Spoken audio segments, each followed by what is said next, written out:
Breast chicken thigh, sundan nyo lang po ito kung paano natin lutuin ang ating breast chicken thigh. Ayan na po ang itsura niya. Gagamit lang tayo dito ng breast chicken thigh, 2 piraso. Hugasan lang natin ito ng maigi at linisin. Tanggalin lang po natin ang kanyang mga taba. I-chop lang po natin ito. Ibabad lang natin ito sa ating potato starch para matanggal ang kanyang langsa at atin po itong hugasan ng maigi. Lagyan lang po natin ito sa strainer para tumulo ang kanyang tubig. Hugasan natin ito uli.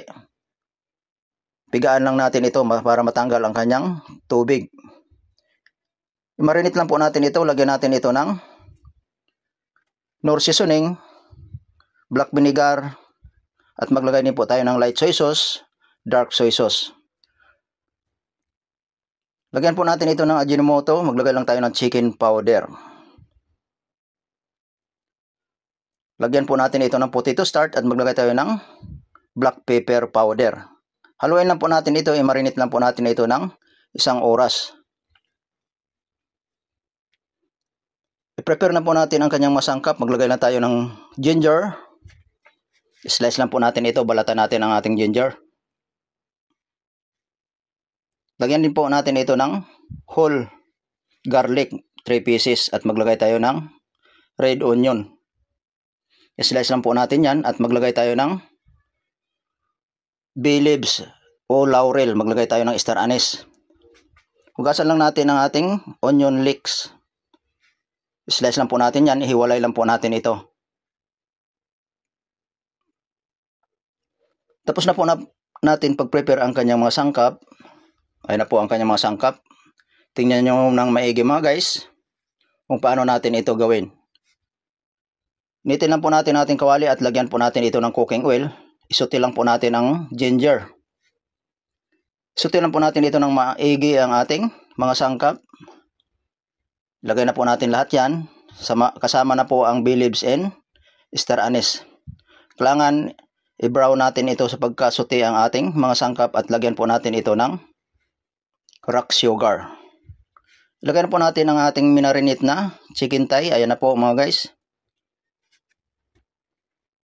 I-pan fry lang muna natin ito. Pagka okay na ito, na pan fry na natin at maayos na po ang kapag pan fry nito. Ayan, kailangan brown ang ating pagka pan fry nito. At huwag tayo maglagay ng tubig dito. Ang minarinate natin itong sauce, ito ang ating ilalagay. Sinipirit lang po natin ito at i-pan fry lang natin ang chicken thigh. Ilagay na po natin ang ating marinated sauce. Ayun na po. Yan lang ang sauce niya at takpan po natin ito. Antabayanan po natin ito kapag matuyo na po ito ang ating breast chicken thigh. Ayun na pong hitsura mga guys.